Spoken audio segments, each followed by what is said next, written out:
Hey, and welcome to Out of Hiding, a podcast where we focus on growing in God by seeking His truth. Hosted by Dan Morrow and David Flores. We're live now. First podcast I've ever been on, and first podcast I guess I'm hosting, so co-hosting with Mr. Dan Morrow. So I called Dan about a week ago and said, "Man, I have this little vision of doing a podcast. That'd be so cool." And then 3 days later, here we are. So pretty stoked about it.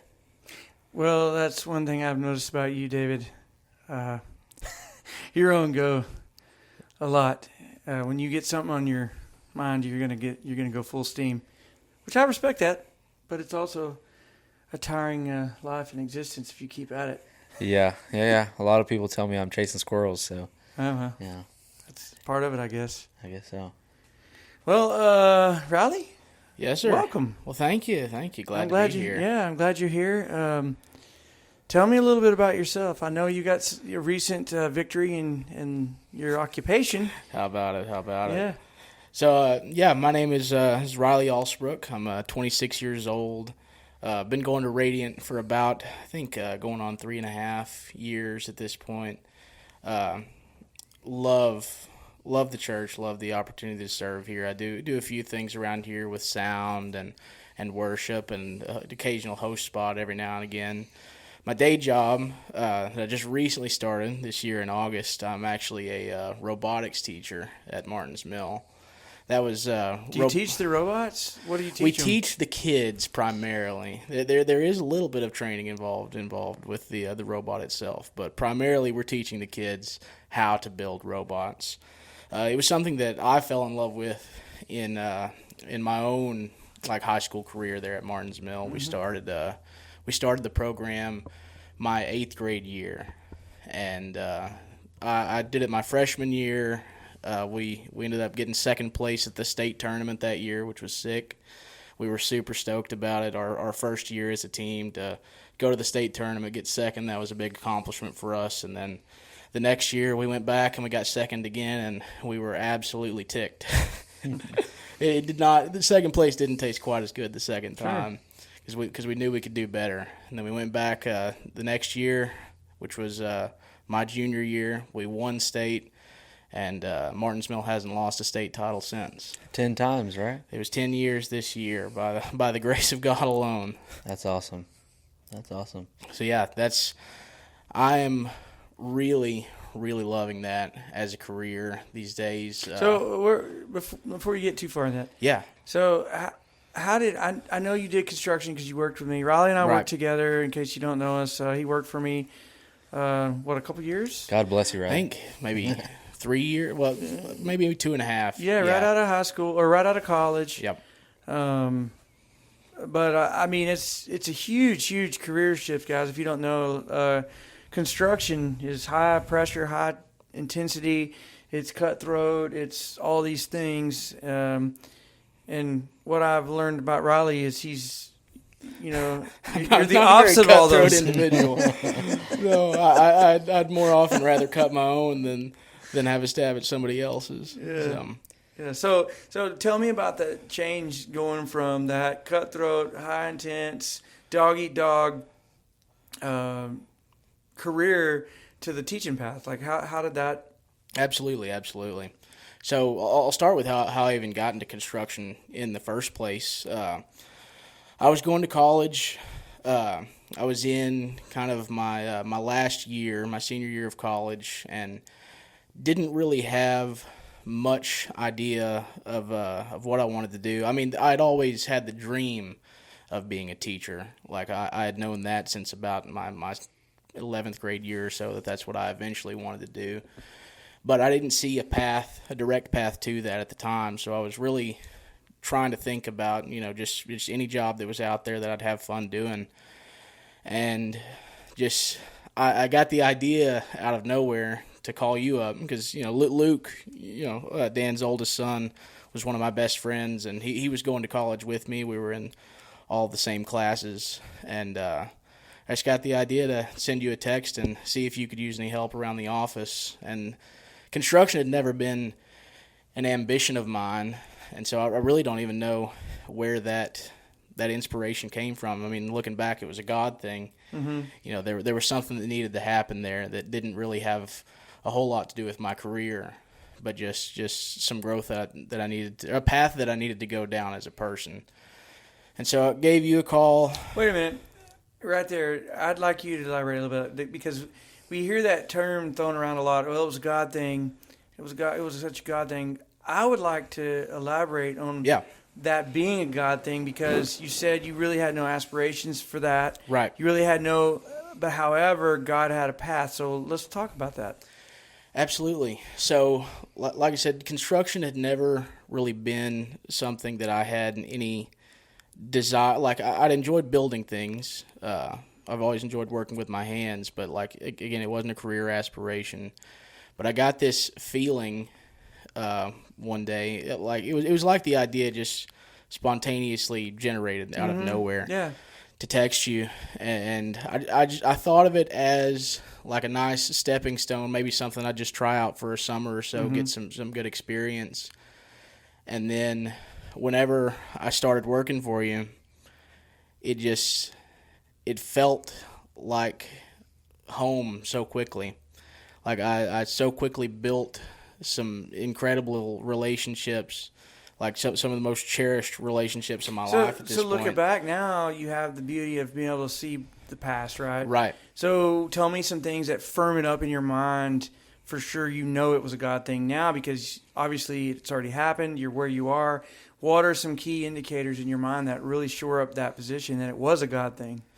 Because I can look back and compare like my life situation. Some of the things that I appreciate about my life right now only came about as a direct result of having gone down that path. And namely, that's the relationships I've developed with you and your family, and all of the personal growth that's happened because of that.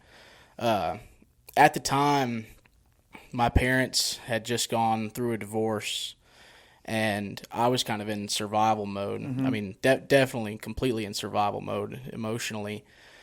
And I felt that I didn't really have a home, so to speak. I mean, I was still in contact with all the members of my family, but I didn't feel that there was no place where my family was concentrated anymore. Like, there was no single place I could go to be with my family, and that was something that I was just so longing for, and I ended up finding it there. You know, did that answer the question? Yeah, I think so. What I was really getting at is, I think as Christians specifically, we go through life a lot, and we think our path is outside of God's, with where He's got us right in that moment, and we're so easy to quickly say, "Oh, well, maybe this is not God because I never had an aptitude for it." Right? Yeah. Because, like you said, you didn't have an aptitude for construction. However, the thought came in your mind, the text, the threat, the this, the that, the other. Right. Then the 3 years in construction, which obviously it was a tough road. Yeah. However, you can now look back and say, for sure, that was a God thing because of the growth that took place. So I want to illustrate the fact that sometimes the uncomfortable spot, it's creating growth within us that is vital to a healthy relationship with God, you know. I kind of want to go back to that text when you said that you were going to text Dan, or when you did text Dan. What were you going through, like, during that process? Like, was it simple as, like, hey, I'm just going to shoot him a text, didn't think of anything about it? Or did you were like, I don't want to do it, or I want, you know what I mean? And no, I was at that point in my college career where I needed to figure out, like, what my next step was, like, before I got done, and, you know, make sure that I had some money lined up to pay the bills. Yeah. And so I was going to start, like, sending out applications here and there, but, like, Dan just happened to be the first person I texted. Well, was Dan always your first immediate thought to, like, after college, or did you have, like, No, an ideal... I'm saying it was complete. It was out of nowhere. Out of nowhere. Mm-hmm. Yeah, it may have been. It might have been that Luke and I had a conversation about, like, Dan training Luke to do some of the work on the bidding side, and I may have asked him like, well, does your dad need any help with that kind of thing? Mm-hmm. And then it might have come from there, if I remember it correctly. But I mean, it was not any long held plan of mine. It wasn't even really something that I thought I'd be good at. It was I need a job. Yeah. All I know, I only have known you for, I don't know, 2 years, and everything you do, you're super good at. And I'm not trying to boost your ego, but man, everything you know, when I first started coming to the church, I was like, this dude knows everything. One day he's carrying the iPad, next day he's talking on stage, and you know, so it's you just do it all. Well, that's very flattering, but I think it's just I'm pretty good at hiding the things that I'm bad at. Well, you are, I guess. Speaking of hiding, yeah. Let's poke this bear. You got something you want to talk about? Let's just talk about that. Let's talk a little bit about you said, you know, you were at a place in your life where your family made you feel a little isolated. And I know you and I have talked in the past. Yeah. And we have similar things about, you know, putting this family image out there, this show, if you will, or this facade that everything is perfect in life. Right. So tell me how that ties in with that. So I grew up as the son of a Methodist preacher. My dad preached a Methodist circuit, three churches every Sunday morning, all my life. And my mom was a teacher, kindergarten teacher, and we did the classic, you know, Southern family church performance, you know, where we all dress up in our Sunday best, and we sit in the front row, and we don't make any noise, and we're going to go to everything that the church does, and our clothes are going to be, you know, nice. We're going to be well behaved, and like that's. I obviously, you know, didn't know that there was any sort of performative aspect to that as a child, and I think that a lot of people still do it that way with what they believe to be the best of intentions. Like that they know that that's the thing to do. That's what you're supposed to do is, you know, get your kids all dressed up nice, and we're going to go sit in the front row and, you know, just be a nice church-going Christian family with everything just trim and proper. But what I found was missing later in my life was that genuine desire to have a relationship with God. Like, growing up, I went to church because it's what we did. I didn't go to church because I wanted to go to church. I went to church because my dad was the preacher, and because, like, that's just what we did as a family. We were Christians, and we go there on Sundays, we go there on Wednesdays, because that's what you're supposed to do. And I didn't really notice the problem with that until my parents' divorce. Mm-hmm. Whenever, like, so just before my parents divorced, my dad had taken a sabbatical from the ministry, and so there was no church he was like actively preaching at. Mm-hmm. And so for the first time in my life, you know, my family wasn't going to church every single Sunday in exactly the same way.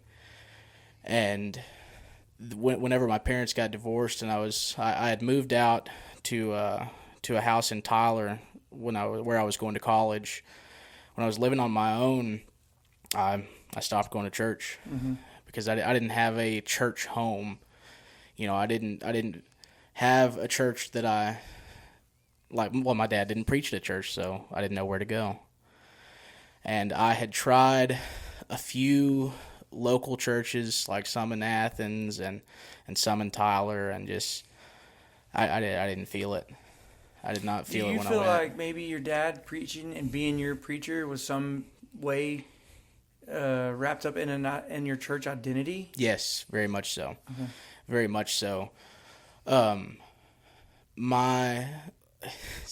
Somebody, one of my mentors one time joked that I was kind of acting, I was acting very Catholic in that I felt like I had to have a conduit between God and myself, like that I had to go through my priest. And that conduit was your dad? It was my dad, for sure.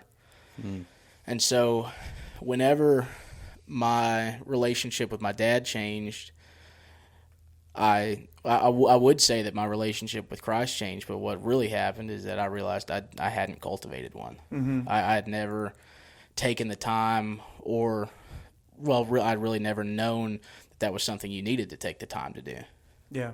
It was a whole piece of the equation that I was missing, and that really came to bear right before my my heart surgery. So when the summer that I turned either 18 or 19, I can't remember, I was helping my sister move a piano on the hottest day of the last 15 years. It was 112 degrees in the shade. And That's impeccable timing. It was. It was. So we got to these people's house, and we were picking up this piano for free. We were going to load it and take it back to my sister's place. And I was helping my brother-in-law pick it up. We got it up on the trailer, and I just started to feel really weird. I reached up to feel my pulse, and I couldn't find it.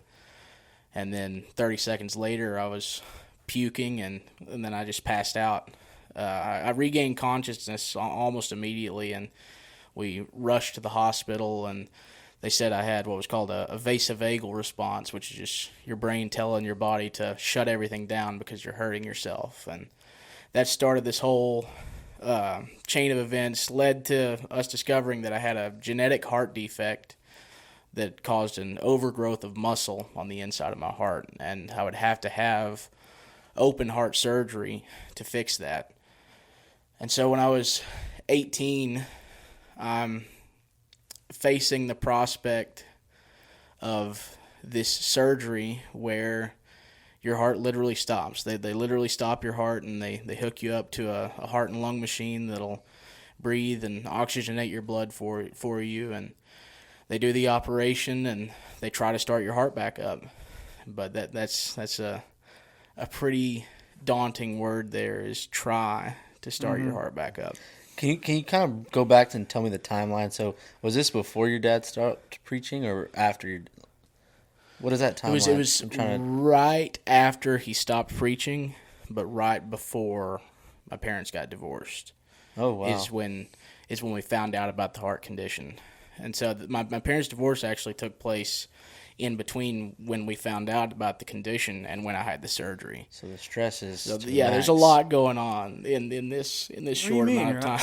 Really? I mean, come on. Right? Yeah. Everybody's got that. Yeah. Everybody deals with that. Yeah. Heart attack. No big deal. 18, shoot. Heart attack. Your parents split up, and I should stress up to that point. I mean, I had no idea that there was like any sort of problem like within my family. I knew that my parents fought sometimes, but no more than anybody else's, and I knew that like there were some problems here and there, but like it was just normal family stuff. I always felt like we had a very, very strong family unit. We were very vocal about our love for each other. I had no clue that there were things missing from that. So you were 100% caught off guard when you discovered, hey, my parents are splitting up? Is it? Oh yeah. Oh yeah. And this was right before you go into surgery. Yes. So you're kind of lost. So physical pain. Yeah. Yeah. Emotional pain. Yep. Mental pain. Right. I was very, very overwhelmed. Just all in a short period of time, and in this time that I'm dealing with all this, now my dad doesn't live in my house anymore, and my dad had always been my confidant. He was your priest. Right. I mean, like what you just said. He was my image of God. Yeah. Mm-hmm. He was the person who taught me who God was, and like he taught me, like just through our father-son relationship, he taught me what I knew up to then about the love of God.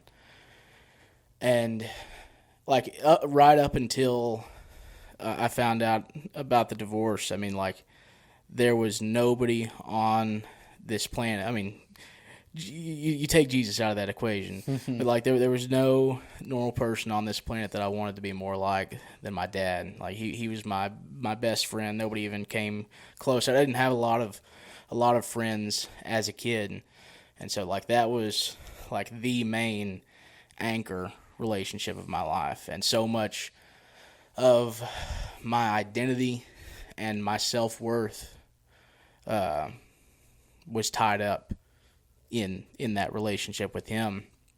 And so at this time where I'm dealing with more than I've ever been asked to deal with before, I also don't have what had been like the North Star for me up until that point. Were you living with your dad when they split, or did you end up staying with your mom, or were you on your own? So my mom and I stayed in the house, and my dad like went and got a motel room, and he stayed with his parents for a while till he got his own place. Gotcha. And were both of your parents with you at the hospital, and like through that transition of getting your heart stopped and whatnot at 18 years old? So both of my parents were at the hospital. It is an interesting story.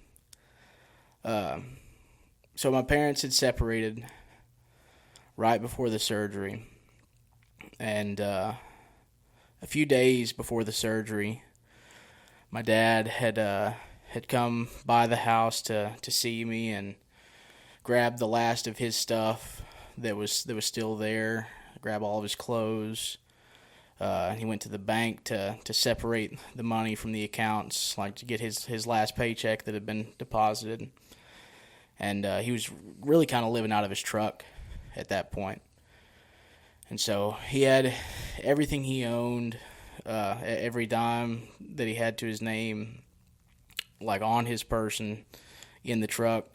He was, the night before the surgery, he had told me the plan, like he was going to go get a hotel room in Canton, and then he would meet us up at the hospital. I had to be there for pre-op at like 3:30 in the morning. And so it comes the day of the surgery. My mom and I are driving to the hospital there in Dallas, and I am more, I don't know if stress is the right word. There's definitely some stress involved, but lost is another good word for it.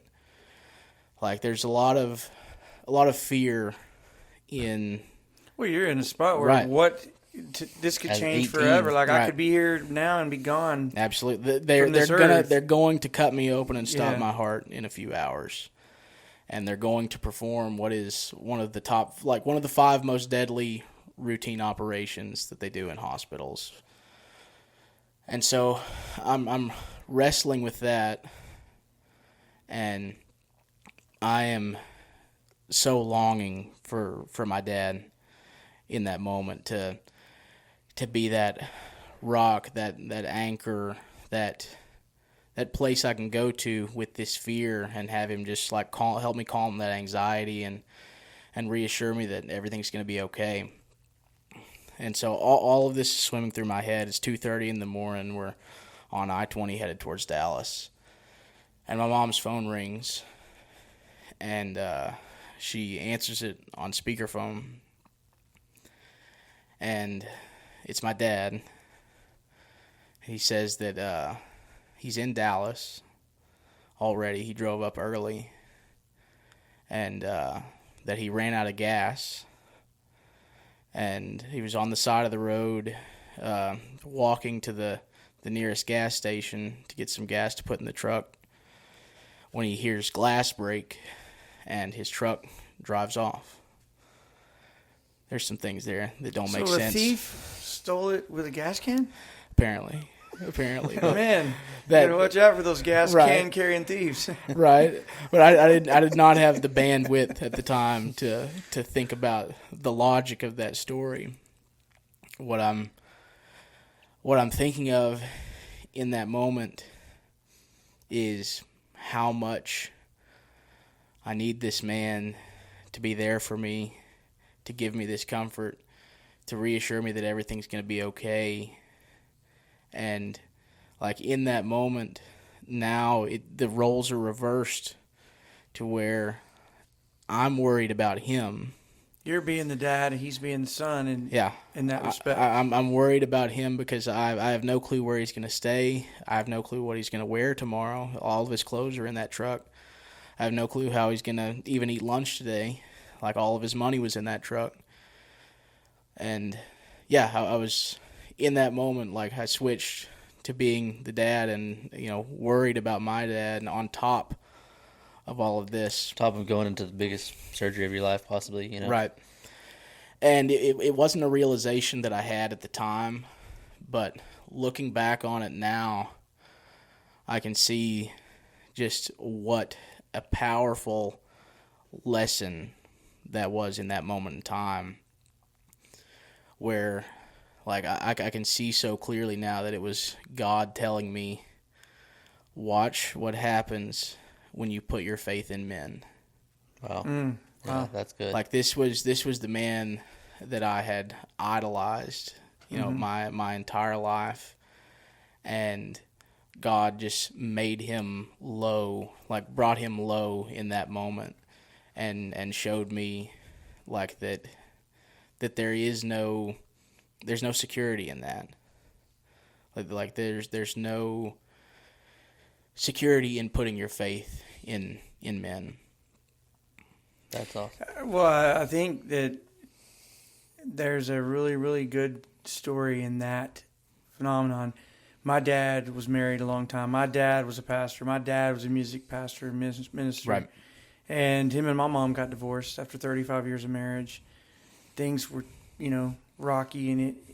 And what I'm hearing here is, as Christians, I think we're all susceptible to serve God 1 minute and be all in 1 minute, and then drift to a point where we almost abandon that if we're not careful. That's Absolutely. the real danger. And what that looks like is, I believe it's not knowing how to process pain in life, process hurt. Yeah. I think holistically we all try to take our pain and hold it inside and, almost deny that it happened sometimes and live in denial. And then one day, wham, it hits us like a 2x4 in the head and our life's crumbling, right? Yeah. Because to me, it doesn't make sense for ministers especially. That's what I was going to ask is do you think that that's, like, a more common problem, like, in the ministry, like this, maybe this need or this perception that I, as the pastor, can't be seen to have these problems? 100%. Okay, You think about it. Think of the pedestal you had placed your dad on. Right. Now think about 1,000 people at a church placing that one man, because they do it without realizing they're doing it. But we Right. all put lots of faith and lots of pressure on one man who's just called to be a pastor, right? Right. But at the end of the day, he's just a man. Yeah. And he can succumb to that pressure. I've seen it. Yeah. Right. I mean, time and time again. Yeah, we see it all the time, but yet we don't talk about it. Right. I don't remember, growing up in church, us, hey, be careful because, your pastor could stumble and fall, and Right. And if all your hope is tied to that man, you're going to stumble with him. Yep. You're going to crash with him, which I think is a valuable lesson today is yeah. I learned that, and when my mom and dad divorced, I was 30-something years old, and I thought I was an old, I was a grown man. I had my own kids. I had my own life, and I thought, it's not going to rock me. Right. Boy, could I never have been wrong. It rocked me to the core. Like, it shook the very foundation that I lived in. So I totally relate in that respect, but it just got me thinking about that phenomenon of there's two pastors I know of right there that, like, devoted their time, devoted their life, gave it everything they had for so many years, and then just divorced and lost a good chunk of their families, went through Right. tremendous pain. Well, man, that's heartbreaking. Yeah. Really is. That's tough. That's like when you see these churches, like when, a pastor screws up and whatever the issue is, and you see the whole church fall. Yeah. You see a group of people that were following a man. Yep. Yeah. And a man whose name was not Jesus. Yeah. As soon as something happens with him, the whole church just disintegrates. It's really Well, sad and to see. it doesn't actually stop at the at the pastor. I mean, I see it in the actual.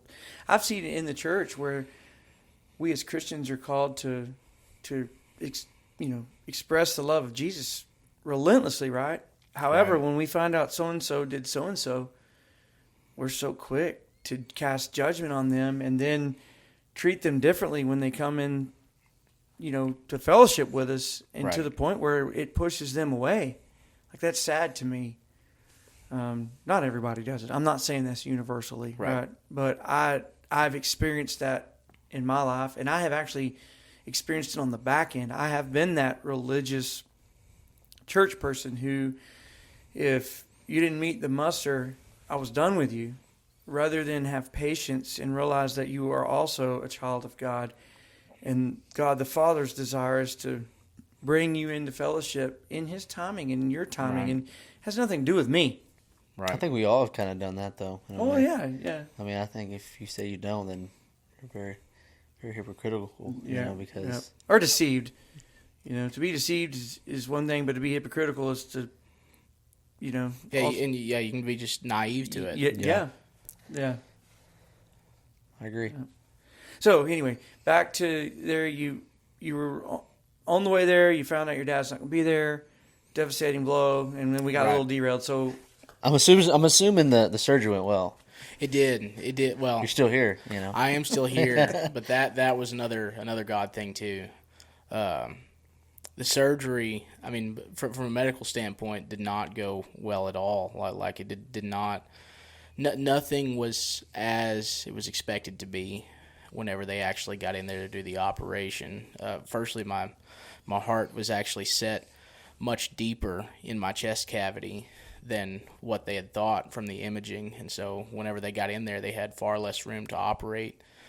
And about an hour into the operation, some alarm bells started going off that indicated that my brain was not getting a large enough supply of oxygenated blood. What happened was my blood vessels were actually constricting around the tube, and so oxygen was getting choked off to my brain. And so now not only are they working in less than ideal space constraints, but there's now a massive time constraint on this surgery.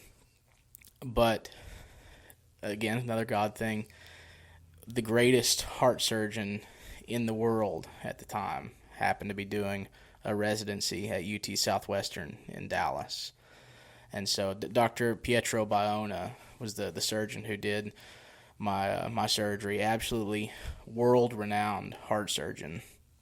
And he got me taken care of, even with all that going on. And what really hammered home like the gravity of the situation after the fact was that every member of the surgical team over like my 3 days in the ICU in recovery came by my room to tell us the story of the operation. Like, it was, for them, it was one of the coolest heart surgeries they'd ever seen, and they were like so excited to come tell me about it. His assistant said that there's probably not another surgeon in the world who would have even attempted it. Wow. Like, anybody else would have gotten in there, seen how little space there was to work, and said, we're going to have to attack this a different way. But they were successful. I haven't had any complications since then. It was really hard for my family that day. Not only were we dealing with all the fallout from that morning's events, but whenever I got out of the operating theater, the surgeon came and told my family about the complications with the surgery.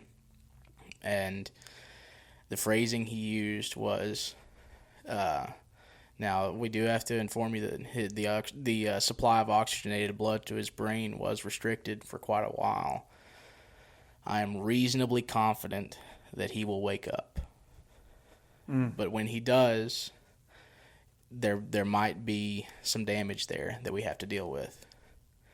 And so in the waiting room, my family is now dealing with this. They're on pins and needles. Absolutely. Yeah. Absolutely. There's no guarantee that I've even made it through this surgery, or that I will be stable, or if I am stable, that I won't be in a coma, or if I'm not in a coma, that I'll even be the same person when I wake up. And my sister actually had the line of the day, had this heavy news, gets delivered, and the whole waiting room is silent and somber, and she goes, well, maybe now I'll be the smart one. It just diffused all the tension. So, but no, it was such an incredible miracle, really, for that surgery to have gone the way that it did, and for me to not have any I haven't had to deal with any complications of it since then. It's been 6 years from November of this year. And 3 of those were high stress Yeah. construction years. Absolutely. That's like 9 or 10 years in normal life. I've put this through its paces. For sure, I've tested it Is out. your heart time back? Is your heart surgery and the fallout with your dad going through all that, those issues? Yeah. Is that part of your testimony too? Yeah, I'd say that's that whole ordeal. Like I can just tie that up into like a 6-month time frame. Was what started my current journey of building a relationship with Jesus Christ. Mm-hmm. How did you walk me through this? Like I had no idea. How did you start that process? So it was the night, or what? Yeah, it was the night before the surgery. I just got absolutely overloaded with stress and anxiety, and I couldn't call my dad, so I called a gentleman who had previously been my youth pastor, Trey Moore, and I just told him that I was really stressed out about this surgery tomorrow, and asked if I could come over and talk to him for a little bit. He said, absolutely, come over. We just got done with dinner. And so I went over to their house, and I was talking to him, explaining what I was thinking, that like I am gonna be physically dead tomorrow, and I don't have peace in my heart about it. Like I'm really, really worried about this. Like what happens if I don't wake up? And he's like, well, have you talked to God about it? And I was like, I don't know. And he's like, well, like, how do you normally do that? And I was like, well, like normally when I have any questions like this, I'll just go talk about it with my dad. And he was like, Rylie, you're not a Catholic. Like, you don't have to go through your local priest to get a prayer. He's like, you talk to God, like you talk to God like one-on-one, and like you need to have that relationship. Like there's nothing else that's necessary. You're not missing any piece of this puzzle. Like you're putting distance between yourself and God that doesn't need to be there. And that's probably what really opened my eyes up to it. I didn't understand all of what he said at the time, but that was kind of the spark that started that journey. When you left there, did you do like a prayer at the house with him, or did you? Yeah. He prayed there with me. He and his whole family, which loved the Moore family. Good people. Yeah, really good people.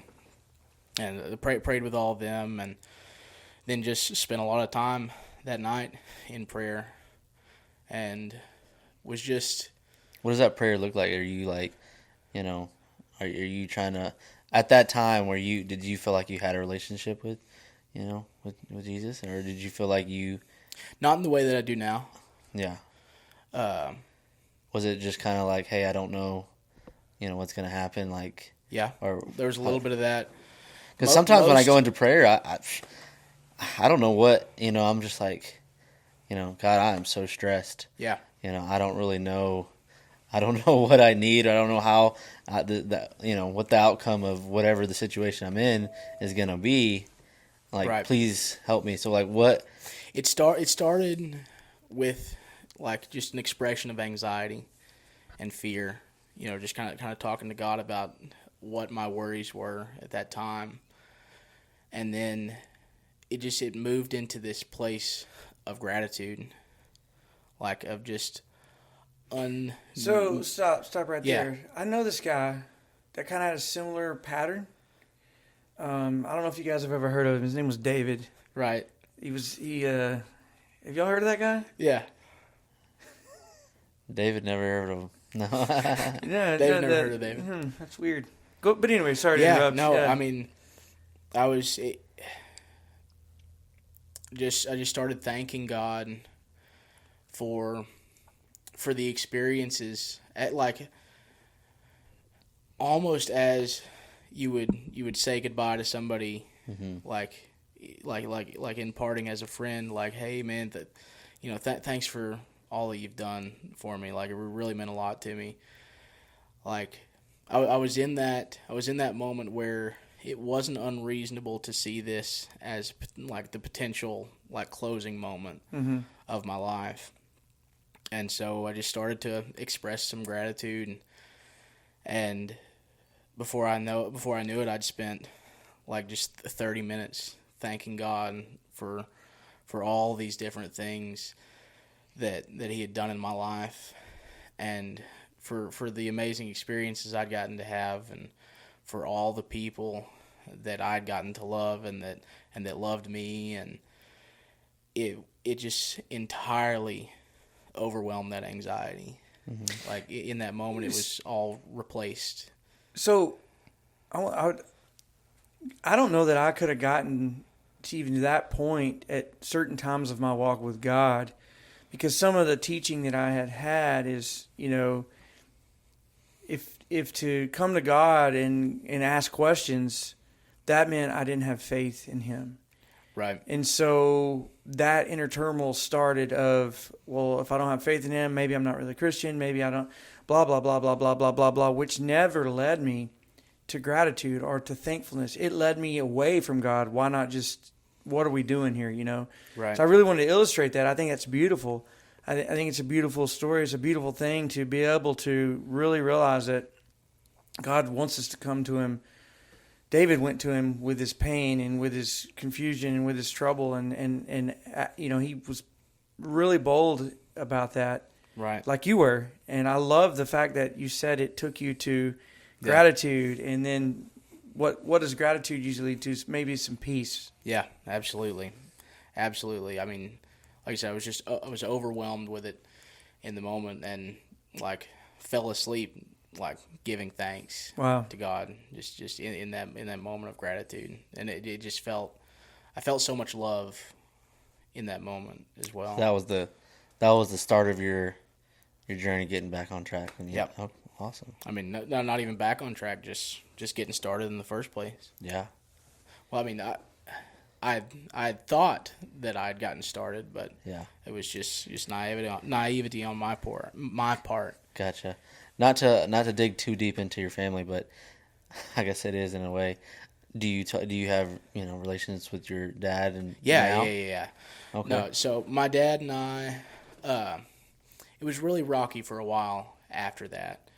A lot of things went unsaid between us for the next 2 years or so. Actually, probably even a little longer than that. I think, my dad loves me very dearly, always has, and I always knew that.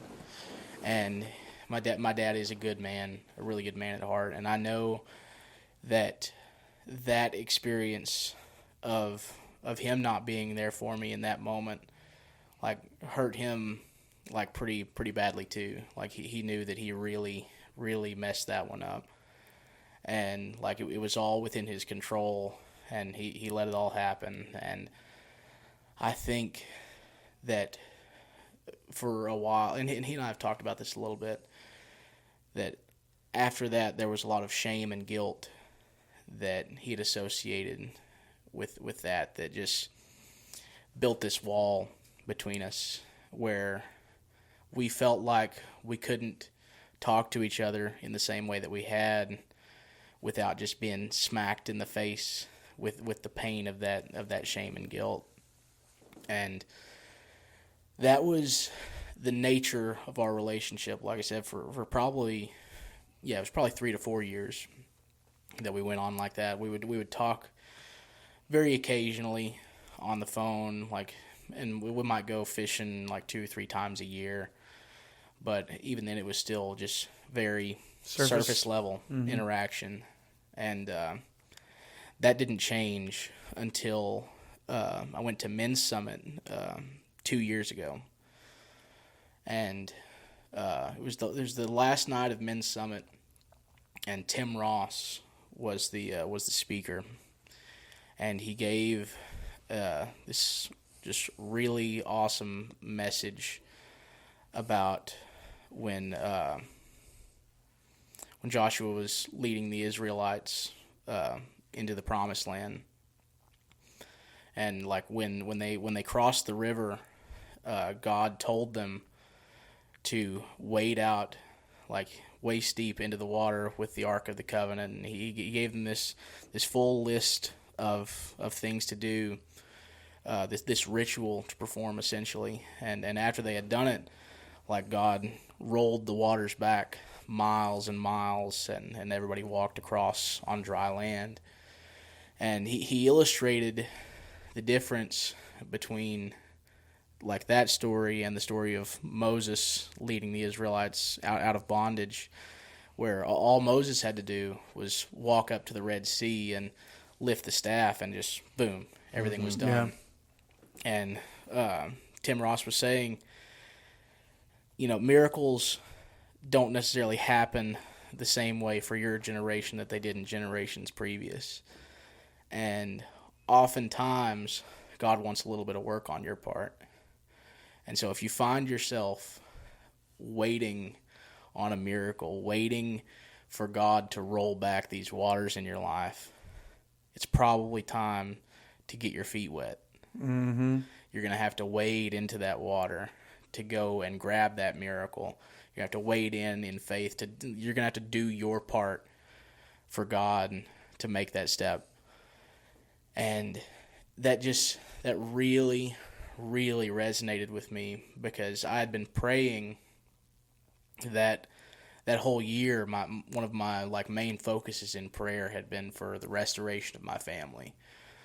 Like that year was one of the first, like it was probably the first time that I had truly honed in on how much I missed that, how much I missed having that family. And so I had been in prayer for restoration of my family, restoration of my relationship with my dad and with my mom.